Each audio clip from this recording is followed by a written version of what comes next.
CBS Radio Mystery Theater presents...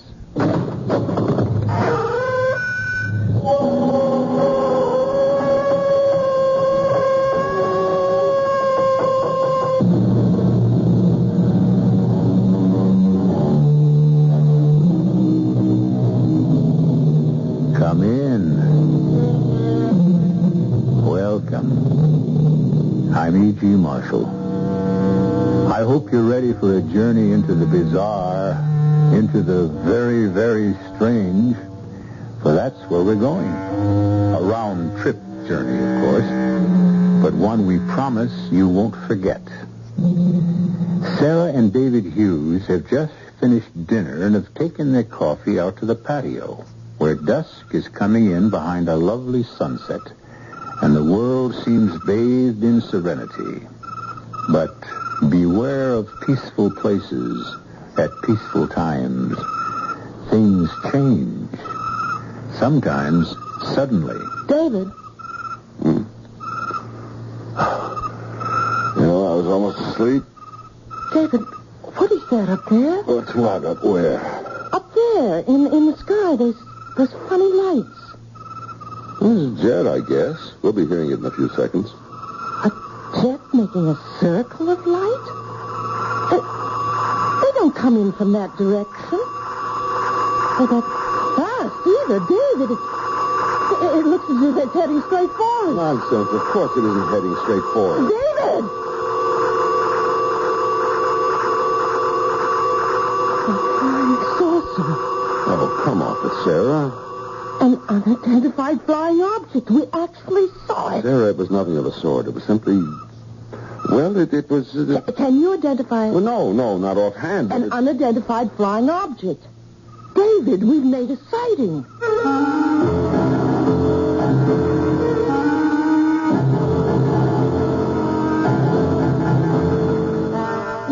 Our mystery drama, The Sighting, was written especially for the Mystery Theater by Fielden Farrington and stars Kim Hunter.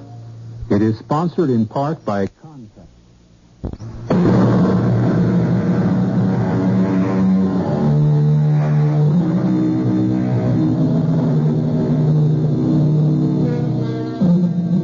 UFO sightings, although they are remarkable, are not uncommon. There have been, who's to say, thousands of them, maybe tens of thousands, if you include those that have gone unreported. Of course, some people poo-poo them as optical illusions or weather balloons or light reflections on clouds or even just plain imagination. But others, many others, take them quite seriously and would like very much to know what and why and possibly even who they are. Sarah and David have certainly seen something, though they don't agree about what it was. You know the trouble with you, honey. You let your imagination run away with you. You see a funny light in the sky, and wham, it's a flying saucer. Well, you can't say it wasn't a flying saucer. You don't know what it was any more than I But do. Sarah, when you can't explain something a little out of the ordinary, you don't pounce on the most unlikely explanation you can find and close your mind to all the others? Look who's talking about closed minds. Oh, okay. Maybe I'm a little bit conservative. Bankers get that way, I'm told. And man, are you ever a banker? Well, don't knock it. It buys a lot of goodies. No contest. I think I'll go next door and ask Bea and Harry if they saw it. Want to come along? So what? Oh, yeah, the thing. Sarah, I really wish you wouldn't do that. Why not, for heaven's sake? Well, I'd just as soon it didn't get around. I mean, that we saw... Well, the first vice president of a bank doesn't see flying saucers. He just doesn't, Sarah. Okay.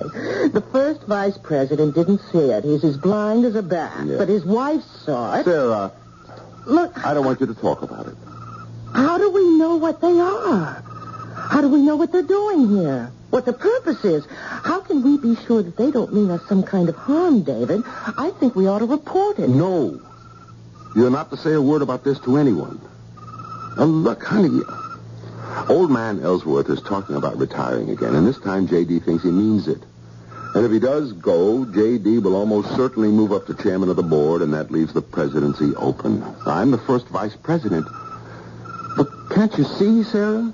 Look, I think that's wonderful, David. You know I do, but I can't see what it has to do with... Well, I've just told you.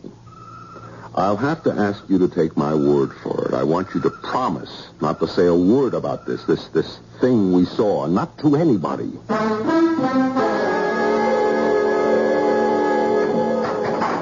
Anybody home? Oh, hi, Bee. You got any shopping to do this morning? I don't think so, no. How about a cup of coffee?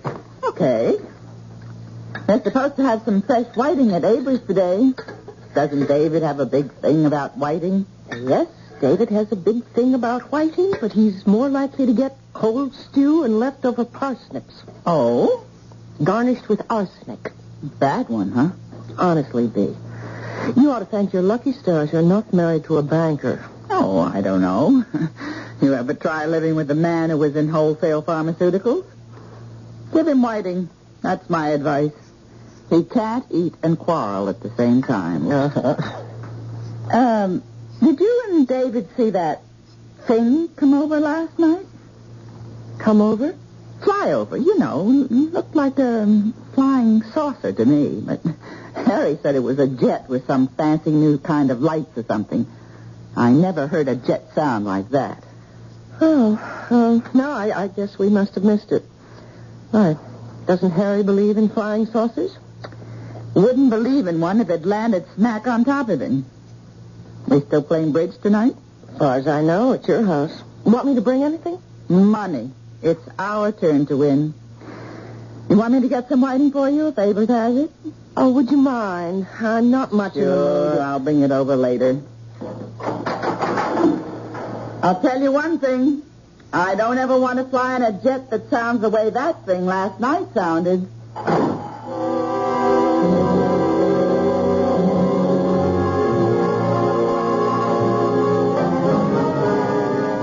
Good morning, David. Oh, morning, J.D. You busy right now? Nothing top priority, no. Well, come on into my office. I've got some news for you. Sure thing. You, read this thing this morning? Oh, Times. I glanced through it before I left the house. A couple of people out your way claim they saw a flying saucer. Oh, I read that, yes. One of the fellows belongs to my club, as a matter of fact. I wouldn't want to be in his shoes next time he goes into that locker room. You know, I don't understand people. I just can't figure them out. Fella sees something up there he never saw before, and he goes running around like a chicken with its head off, yelling, "Flying saucer!" Well, do you think he is some kind of aeronautics expert or something? Sit down, David. Thanks. What would you say if I told you old Ellsworth finally made up his mind? Well, I'd say congratulations, J.D. He's retiring the end of the year. Made up his mind yesterday afternoon, apparently. Plans to announce it sometime later today. Congratulations, J.D. Oh, no. It's premature, my boy, premature. Board has to vote on the new chairman. There's no guarantee they'll pick me. I can be pretty crusty sometimes, you know. Made some enemies. That's your year's salary. Oh, yeah. Bankers don't gamble now. Had to vote on the new president, too, of course, but, you've got me in there lobbying for you. Thanks, J.D. Ah, nonsense. Best man for the job. Would be anyway if he didn't sit around loafing all day in the boss's office. Well, I guess I'd better get back to work. I guess you had. And, David. Yes, J.D. Try not to see any flying saucers. Wouldn't help a bit.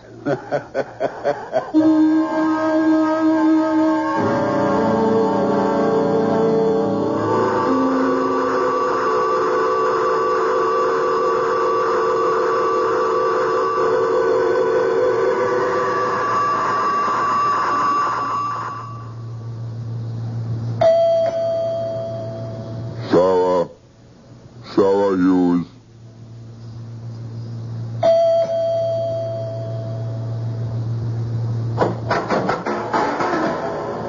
Sarah, I know you're in here.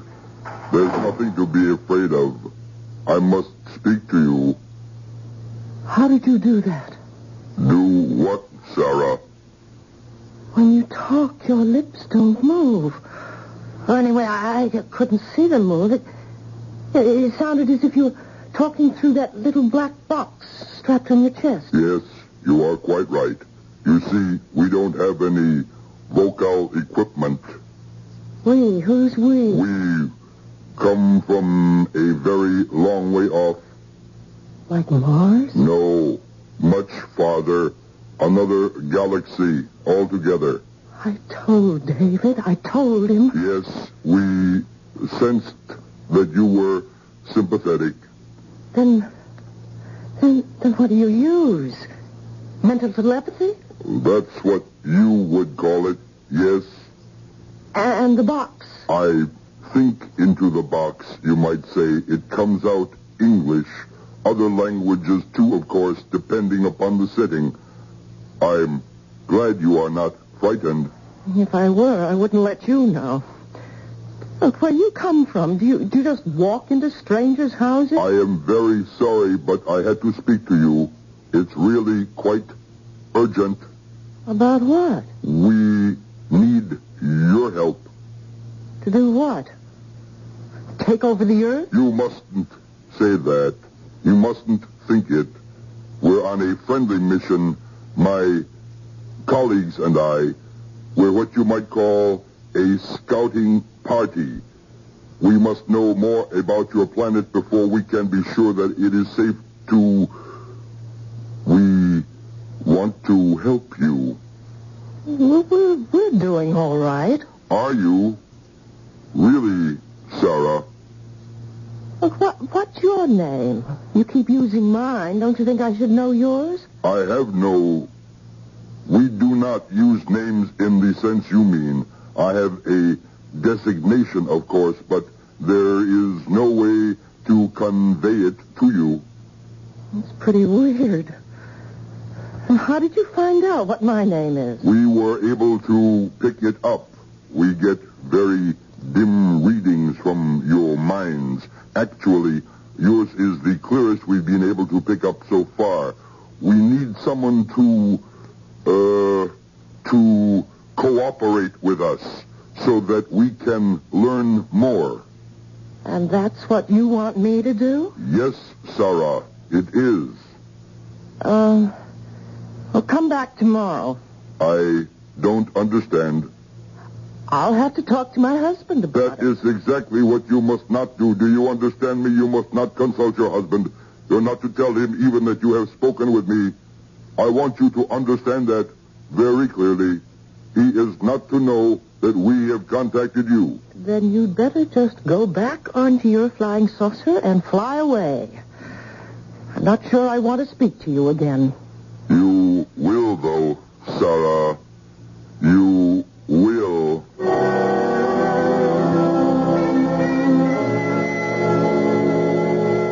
You don't believe me, do you? Of course I believe you, honey. Have I ever accused you of lying to me? All the same, you don't believe me. What did he look like, this man you saw? Well, he wasn't green, if that's what you mean. He didn't have tentacles or flippers or any of that. His hair was kind of coppery and funny. More like chicken down than hair. I didn't notice the color of his eyes. His face seemed all right, except that his ears were flat against his head. He was tall and too skinny to look healthy. By our standards, that is. Mm-hmm. How was he dressed? Ordinary, except for a box he had sort of taped onto his chest.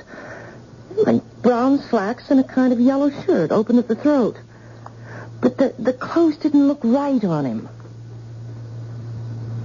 You don't believe one word of this, do you? Now, Sarah, I haven't said I don't believe you. All I'm saying is that you're tired and overwrought. And seeing things. Look, I'm not sure I want to play bridge tonight. Sit there all evening being humored. And, well, I'm not at all sure I want to do it. Look, I'll tell you what. You trot upstairs and take a little rest. Now, wait, then, just let me finish. You are tired. You are overwrought. You don't deny that, do you? Well... So why shouldn't you take a little rest? Now, what's wrong with that? And when you get up, if you don't feel like playing bridge, we won't play bridge, okay? Doesn't that sound fair enough? Well, all right. Fine. Right now. You close the bedroom door and see if you can't actually sleep. Will you do that for me? Okay. But if I did see that man and talk to him. I really did.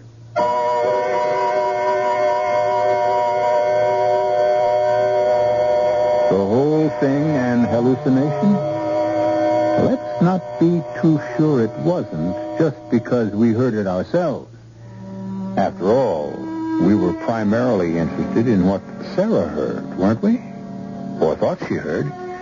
Let's not rule out the possibility that we were hallucinating along with her.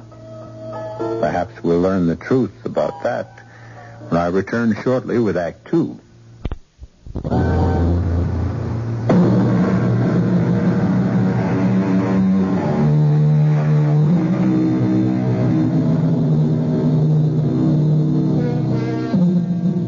David and Sarah had spent the evening playing bridge with Bea and Harry Vincent. But their minds haven't been on the game. Sarah's is more on the events of the day just ending. How often do you speak with a man from outer space? Now the game and the evening have finally come to an end. David, my friend, we ought to do this more often. Yeah. You owe us, you can check my arithmetic if you want to. You owe us $3.76. With the cards you two held, how could you lose? Oh, come on, don't grouse, David. About 10 more nights like this, and maybe we could get even. Oh, it was all my fault. I told you I didn't feel like playing bridge tonight, Dave. Oh, forget it. You were no worse than I was. Well, after all, it's only a game. Yeah, said he, tucking away his winnings. I wonder if I drank $3.76 worth of beer. Well, there's more out in the kitchen. Come on out. Maybe you can break even. Now, what are those two cooking up? Oh, I don't know. Is the fight still going on? With you and David, I mean? Left over from last night. You haven't been acting like yourselves at all tonight, either of you. Oh, it's one of those things. I guess it happens to everybody.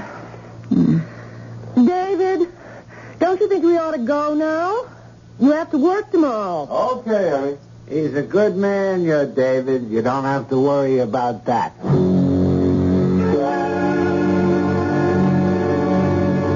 David? What did Harry mean when we were leaving? Who's a good man? Oh, honey, turn the light off, will you? I'm dead. It's something to do with me, isn't it? Okay, you'll have to know anyway. I asked Harry for the name of a good psychiatrist. A psychiatrist? Yes, earlier. I called the doctor before we left, too. Told him it was an emergency. I got an appointment for you for tomorrow morning. But it is an emergency. You don't realize how... I knew you were going to be angry. Sarah? I'm not angry. If he's any good, maybe he'll be able to convince you I'm not seeing things.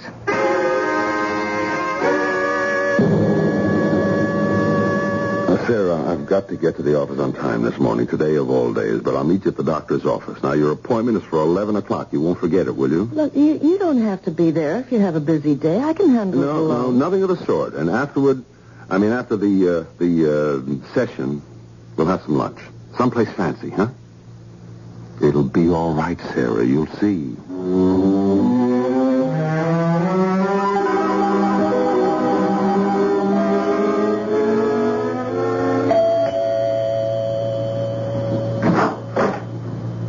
Oh, it's you again. Sarah, I must speak to you. Do you know that you may very well be nothing but a figment of my imagination? I think that you are tired. Did you sleep well last night? What do you think? And wouldn't a figment of my imagination at least move his lips a little when he talks? I can see that you are very sleepy. Oh, yes, very sleepy. Look, I didn't ask you in. You are almost too sleepy to stand, aren't you? Here. Why don't you sit here you'll be much more comfortable. Well, That's better, isn't it? You're able to relax now. Relax and rest. Relax and rest. Float and sleep. You are asleep now, aren't you? Yes. Fast asleep. You will do as I tell you. yes, I will do as you tell me. Good. Pinch your arm, Sarah. With your right hand, pinch your left arm. No, harder than that. You can feel nothing. You feel no pain. No pain. Very well. I am going to perform a minor surgical operation now. You will feel no pain, of course. A simple incision at the base of the skull. There will be no bleeding. Now, what I am inserting, Sarah, is a very small device which your body will in no way reject. It is in every way compatible. By means of this device, it is better you know this, Sarah, although you will not be aware of it later. Through this device, we shall be able to read your thoughts and participate in them, guide them. This will be possible at great distances, light years, actually. You are now sutured, what you would call sutured. There is no wound, no scar. You felt no pain. Did you, Sarah? No pain. And yet your own doctors would find this type of surgery very difficult, if indeed at all possible to perform. Now, do you know what I have just done? Yes. Tell me. You've planted a device at the base of my skull so that you can read my thoughts and guide them. Yes. You must listen carefully to what I tell you now. Do you understand, Sarah? I must listen carefully. You will emerge from your hypnotic state when you hear the sound of my vehicle leaving. Is that clear? Yes. When I hear your spaceship fly away. You will not remember having seen me today at all. Please repeat that for me. I will not remember having seen you at all today. And all you will remember about my visit yesterday is that you made it up as a joke. It did not really happen. I didn't see you yesterday. It was a joke I made up. Very well. When I leave the room, you will fall into a deep sleep. When you hear our vehicle moving away, you will awaken feeling as though you have a long, healing night's rest. Is all that clear? It's all clear.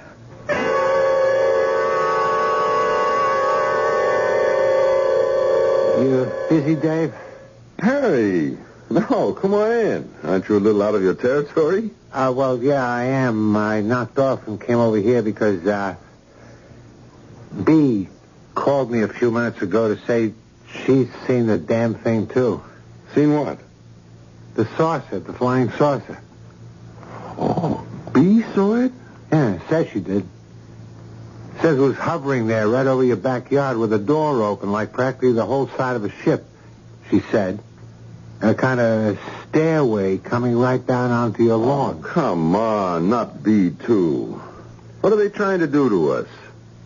Well, to tell you the truth, Dave, I don't think Bea was putting it on. She can't lie worth a nickel, and she sounded scared, really scared. And, anyway, that's not all. For Pete's sake. She'd started out shopping, see, and forgot to take a list with her, so that's why she went back. I mean, that's how she happened to see the thing in the first place. All right. So, she went back in the house and was watching through the window, and I swear, Dave, this is what she said. A tall, skinny man came walking out of your back door and went up the stairway and into the saucer. Then it made that crazy whooshing noise like we heard the other night. I did hear that, Dave. I honestly did. And it didn't really sound much like a jet. Well, anyway, it made that noise and took off. Like 1,000 miles a minute, Bee says. You think it's true? Well, unless Bee's blown her mind, too. She said she wanted to go right over to your place and see if Sarah was all right, but she was afraid to. Yeah, I think it might be true, Dave. I think, anyway, we ought to go out there and see.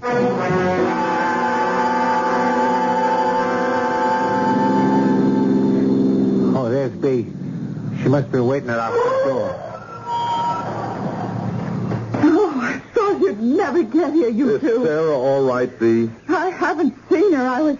I can't help it. I was scared. You didn't see that awful-looking thing just hanging up there over your backyard, or the weirdo that came out of your house. Can we go in now? I don't mind as long as I'm with you two. Yeah, okay. I don't suppose one of them's still in there. I mean, since the thing took off. It wouldn't go away and leave one of them behind, would it? I'm still not ready to believe You'd it. believe it if you'd seen it. Sarah? Yes, David? Oh, I thought you were going to meet me at the doctor's office. Well, what's this, a delegation? Are you all right, Sarah?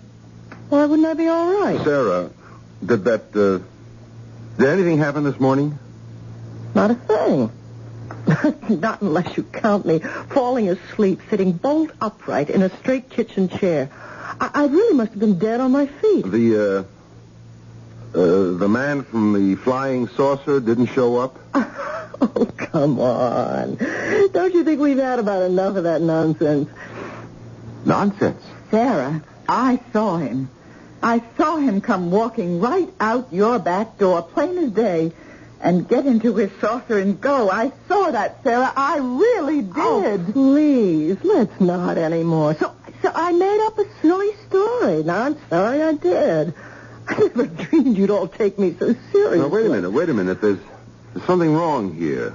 You were taking it seriously enough last night. Now, don't try to tell me you weren't. It was just a joke, David. Joke? I wish you could all see yourselves. You look as if you'd just come in from a funeral or something. Sarah, if it was just a joke, why didn't you say so when I told you about the psychiatrist? Oh, I'm all mixed up.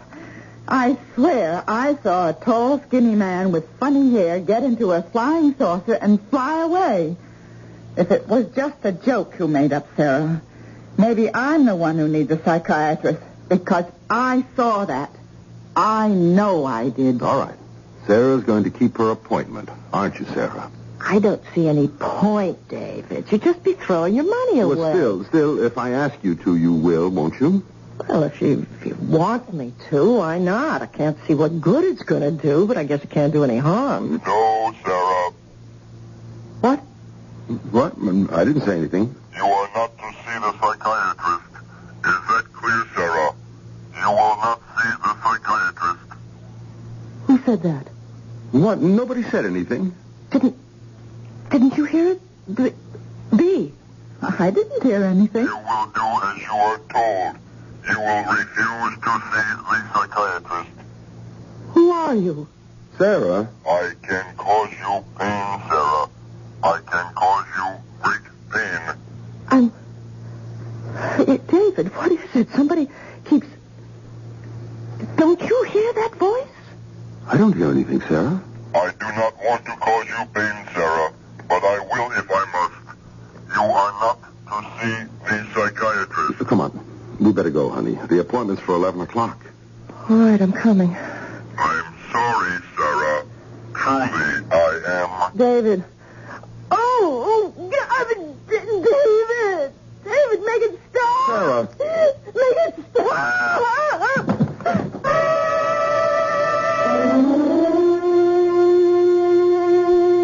I hope you didn't feel the pain along with Sarah.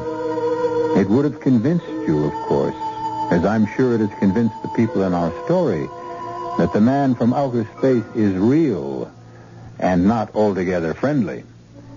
If there is any doubt lingering in your mind, however, I believe it will be dispelled when I return shortly with Act 3. This is WBBM Chicago, News Radio 78.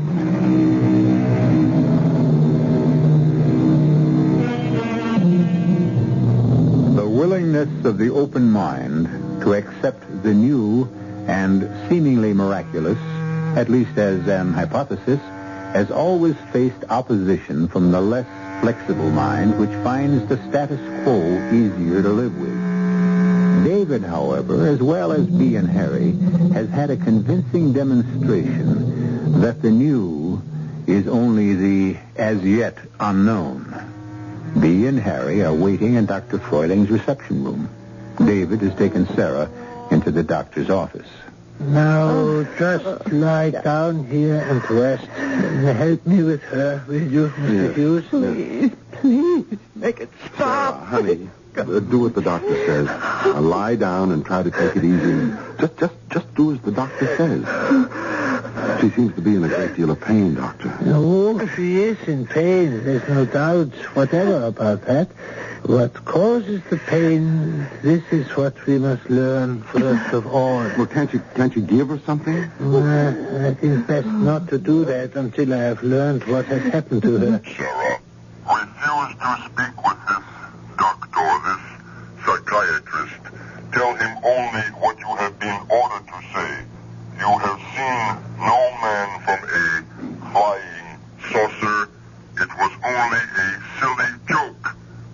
Leave his office. Nobody can force you to stay. And go home. Do only this and there will be no more pain.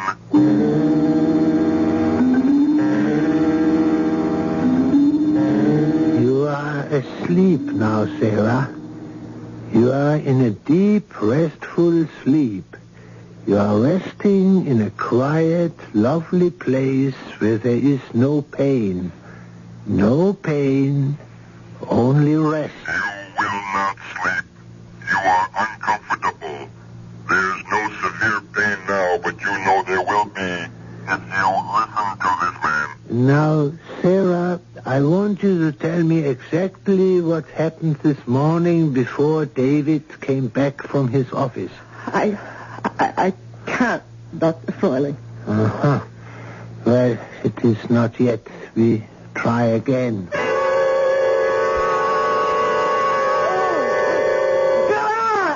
Freuling, if it's going to keep on like this, I think we'd better just quit. Stop it! Stop it! Stop it! We are on the right track. He was there this morning. She told me that much before he got through to her again. We are going to win, Mr. Hughes. Well, win or lose, what's going to be left of Sarah? All of her, Mr. Hughes. More than there is of her now. Sarah, shall we try again? Can't, Dr. Froiling. You won't let me. You don't know how it hurts. It's no good, Sarah. You know it is no good. Now, try to relax and clear your mind of everything but what I say to you. I'll try. Sarah, what did the man do when he came to see you this morning? He said he asked me... Oh, no! No, Doctor. He asked me to help him. Stop it! Stop it, please! Sarah, you are under my control, not his. Pain will never stop until you do as I say. You must do as I tell you. Bear it, Sarah. You can bear it if you try. Help me, and it will all be finished sooner than you think. How did he want you to help him? It will be worth. The pain will be worth. He wanted me to... He wanted me... I'm going to make it stop! He wanted you to what? Be his contact. He couldn't... Oh, God!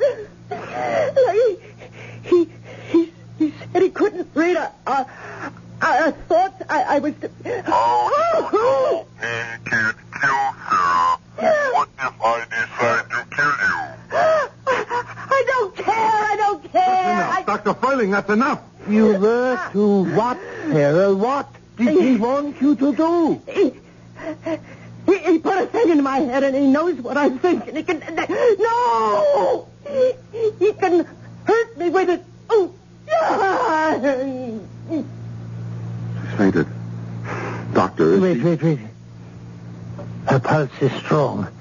That's good. Is she... She will be all right. He cannot hurt her while she is unconscious. He put a thing into her head. Is that what she said? Is that what you heard her say? Yes. Isn't there something you can do? Miss Jamieson, I want an ambulance at once. Emergency entrance physician's hospital. You may get Dr. Carter for me. Tell him physician's hospital at once.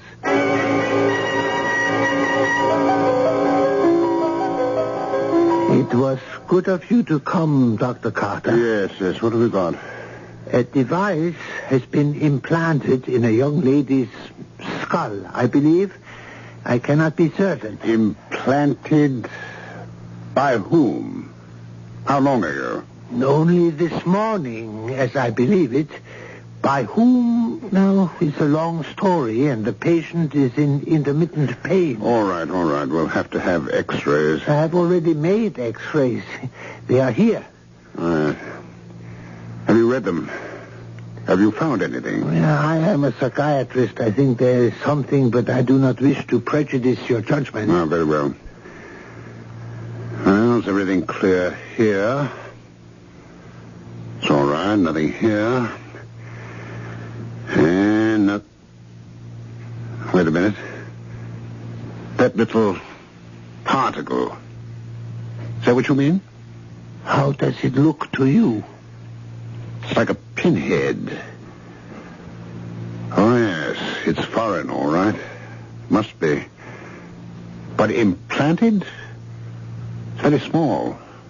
Large enough. I am afraid for my patient's reason. Perhaps her life. I do not know. I have to see her before you operate, Dr. Carter. She's already been sedated. Believe me, Dr. Carter, it's imperative. Well, if you feel so strongly about it. Sarah? Oh, is that you, David? Yes. Feel better now? Oh, yes, I feel fine. Just sleepy. He isn't bothering me right now. I mean, there isn't any pain. Do you think you could contact him, Sarah? Oh, I expect he's around. Why? I want to get a message to him. What message? David, I don't want you to... No. I just want to talk to him, Sarah. I just want to meet him. Is he listening now? Oh, I can't tell, but I imagine he is. David, you must... I just want him to meet me and talk to me. It's as important to him as it is to me. I'll go back to the house. There's nothing I can do here anyway. I'll go back to the house and meet him there. I have something important to tell him. Important to him. Well, if he's listening, you could just tell him now. No, not now. I'll meet him at our house as soon as I can get there. I'm afraid, David. You sound as though... Just give me a kiss, Sarah. I love you.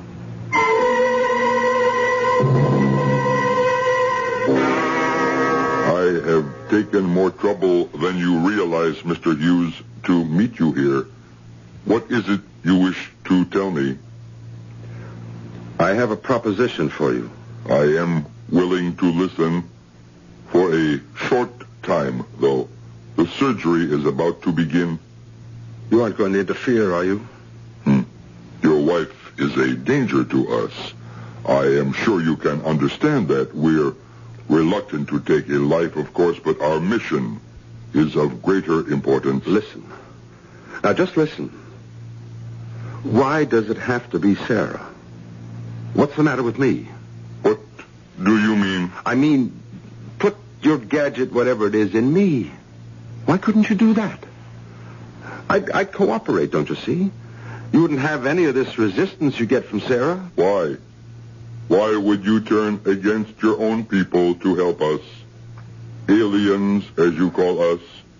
Why would you be willing to do that? Willing? I'd be doing it to save Sarah's life.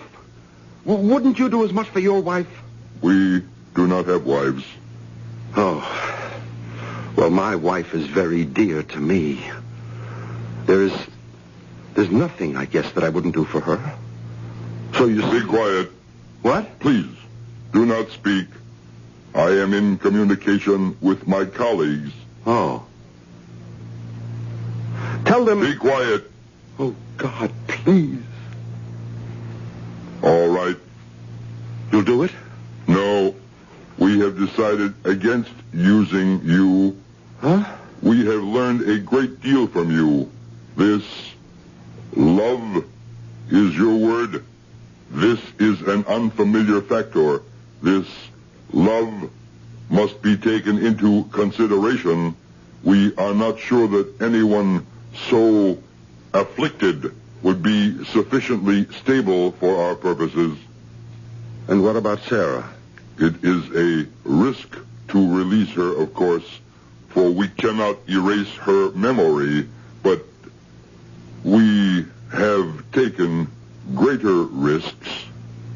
Then you won't interfere with the operation? Not interfere. No, not the way you mean. We shall help.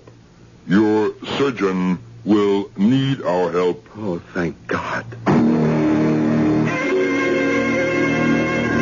How is she, Doctor? Fine. I have never seen anything like it. Would you ask her yourself? Sarah? Oh, David, I feel so much better. I feel perfectly well, as if nothing ever happened. Thank God for that. I have never seen such surgery. A motion picture at fast speed. His hands moved so quickly, I would never have believed it.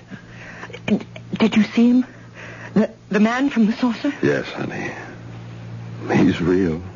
You'll be glad to know that. Oh, I do. Believe me, I know. Is she really all right, Dr. Furling? Quite, yes. She is free now. Yes, I'm free. But I don't think they've finished. They're too strong. We're too vulnerable. I'm safe, yes, for the time being at least, but I don't know if the world will ever be really safe again. Maybe it will. They've discovered a new factor. Maybe it's stronger than they are.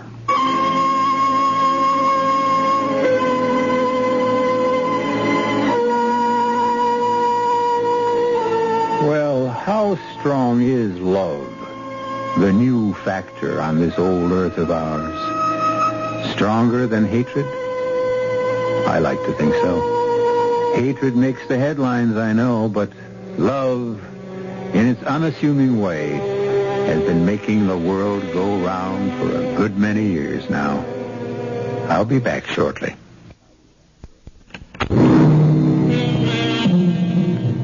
David is president of his bank now, and doing a very good job of it, too. He and Sarah are even happier, have an even more secure marriage than before their adventure. The near loss of something dear often underscores the dearness of it. Well, whether you come by UFO or some more conventional method of travel, be here to join us for our next chilling story. Our cast included Kim Hunter, Nat Polan, Ralph Bell, Joe Silver, and Robert Dryden. The entire production was under the direction of Hyman Brown. And now, A preview of our next tale. You can't get anything past our border guards. Yes, it was just an idea. Besides, we have to fly out of here. I'm going to a convention, and you're going on a tour. Now, let me apply some scientific thinking to this. How can I get that platinum out? Oh, no. No, I don't believe it. You don't believe what? What just flashed in my brain? It's so simple, so ridiculously easy. And it's absolutely foolproof. What is? This plan, this idea. Tell me. No, darling. You're too important. Well, if I'm so important, shouldn't I know? No. This is E.G. Marshall inviting you to return to our Mystery Theater for another adventure in the macabre. Until next time, pleasant dreams.